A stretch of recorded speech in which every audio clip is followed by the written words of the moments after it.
للہ وحدہ والصلاة والسلام علی من لا نبی بعدہ اما بعد فاعوذ باللہ من الشیطان الرجیم بسم اللہ الرحمن الرحیم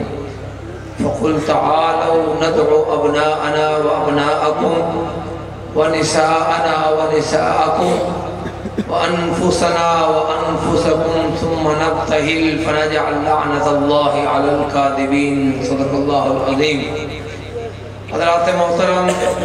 یہ 49ویں فتح مبالہ کانفرنس ہے اور علامہ صاحب زیدہ بیتہم نے آپ کو اس کا پس منظر بیان کر دیا ہے۔ اس وقت میری تقریر کا موقع نہیں ہے، اب ہماری خوش نصیبی ہے کہ اس وقت عالمی شہرت یافتہ تلاوت کرنے والے جناب قاری محمد ادریس آصف صاحب وہ کراچی سے تشریف لائے ہیں، اور ایک عالمی شہرت یافتہ مداح رسول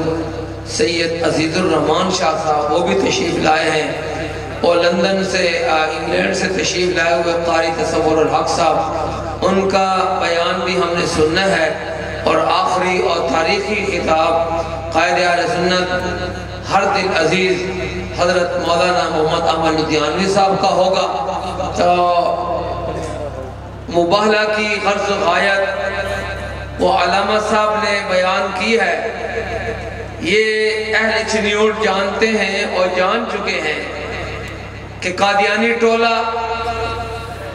انگریز کا خود کاشتہ ٹولہ تھا، جس نے انڈو پاک میں انگریز کی حکومت کو دوام بخشنے کے لیے اور استحکام دینے کے لیے جھوٹی نبوت کا پروپیگنڈا رچایا، اور ایک حد تک اس نے دنیا کو گمراہ کیا۔ لیکن علماء حق نے اور اہل حق نے ہر میدان میں ان کو دعوت دی، لیکن وہ کسی میدان میں وہ مقابلہ کرنے کے لیے حاضر نہ ہو سکے۔ اسی کی ایک کڑی تھی اور ایک مثال تھی کہ قادیانیوں کے بار بار تنگ کرنے پر اور لوگوں کو سادہ لوگوں کو اس گمراہی میں ڈالنے پر کہ دیکھو اگر تمہارے علماء سچے ہیں تو وہ ہمارے ساتھ مناظرہ کیوں نہیں کرتے، ہمارے ساتھ مباہلہ کیوں نہیں کرتے۔ اس جھوٹے کو اس کے گھر تک پہنچانے کے لیے 1956 میں مولانا منظور احمد چنیوٹی رحمت اللہ علیہ نے قادیانیوں کا دوسرا سربراہ اور مرزا غلام احمد قادیانی کا بیٹا تھا بشیر الدین محمود، اس کو دعوت دی کہ اگر تو یہ سمجھتا ہے کہ تیرا باپ مرزا غلام احمد قادیانی جس نے نبوت کا دعویٰ کیا، اگر تو سمجھتا ہے کہ وہ اپنے دعوی نبوت میں ٹھیک تھا، درست تھا، اور یہ کہ تو جو اس کا خلیفہ بن کر بیٹھا ہے تجھے اپنی خلافت پر، اپنے کردار پر اور اپنے باپ کی نبوت کے سچے ہونے پر یقین ہے، تو آؤ ہم دونوں اکٹھے ہوتے ہیں ان دونوں دریاؤں کے درمیان جگہ میں، اور اللہ پاک سے دعا کرتے ہیں کہ اے اللہ جو ہم میں سے جھوٹا ہے اس کو سچے کی زندگی میں تباہ و برباد کر دے۔ مگر باوجود شرائط کے طے ہونے کے وہ مرزا بشیر الدین ملعون مولانا منظور احمد چنیوٹی کے مقابلے میں اور آپ کے چیلنج کا مقابلہ کرتے ہوئے وہ سامنے نہ آیا۔ ہم آج بھی قادیانی امت کو یہ باور کروانا چاہتے ہیں کہ تمہارے باپ نے، تمہارے دادا نے، تمہارے پیشوا نے 1891 میں مسیح موعود ہونے کا دعویٰ کیا تھا،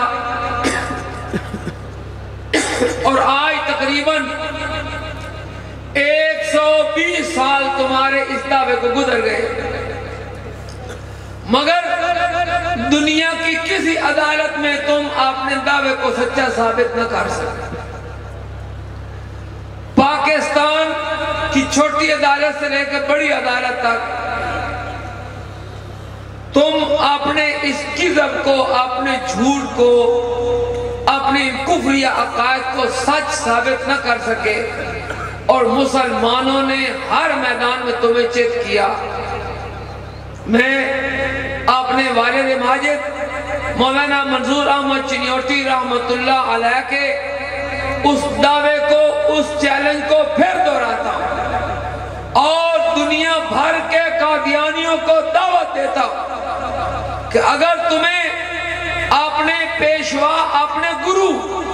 مرزا غلام احمد قادیانی کی حقانیت پر دلیل ہو، اور جو کچھ اس نے اجرائے نبوت کے بارے میں بکواسات کی ہے، اور اس نے اپنے مسیح ابن مریم اور مسیح موعود ہونے کے جو دعوے کیے ہیں، اور اپنے سچے ہونے کے جو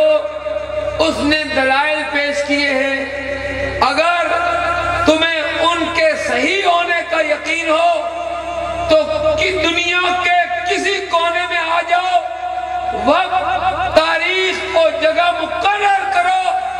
انشاءاللہ ہم ہر صورت ثابت کریں گے، اور پوری امت مسلمہ تمہیں یہ تمہارے منہ پر یہ مہر تصدیق ثبت کر دے گی کہ تم اور تمہارا باپ، تمہارے دادا اور تمہارا گرو مرزا غلام احمد قادیانی سب کے سب جھوٹے تھے۔ اگر ہم تمہارے کفر کو ثابت نہ کر سکے تو اسی میدان میں ہم تمہارے ہاتھ پر بیعت بھی کریں گے اور تمہارے مذہب کو بھی قبول کر لیں گے، لیکن ہم یہ دعوے سے کہتے ہیں کہ زمین پھٹ سکتی ہے، پہاڑ ریزہ ریزہ ہو سکتے ہیں،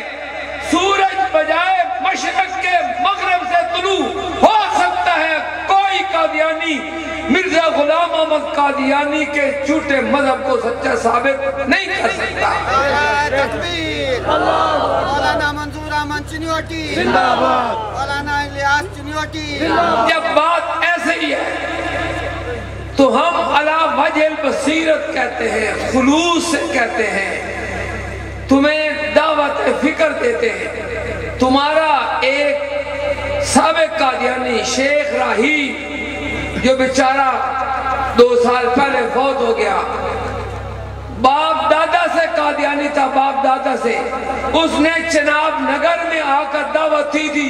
کہ میں اپنے قادیانی بھائیوں کو کہتا ہوں کہ وہ اپنے مذہبی لٹریچر کا مطالعہ کریں۔ اس نے کہا کہ میں یہ چیلنج سے کہتا ہوں کہ اگر تم اپنے مذہبی لٹریچر کا مطالعہ کر لو گے تو ایک دن سے زیادہ قادیانی نہیں رہ سکتے۔ تو ہم تمہارے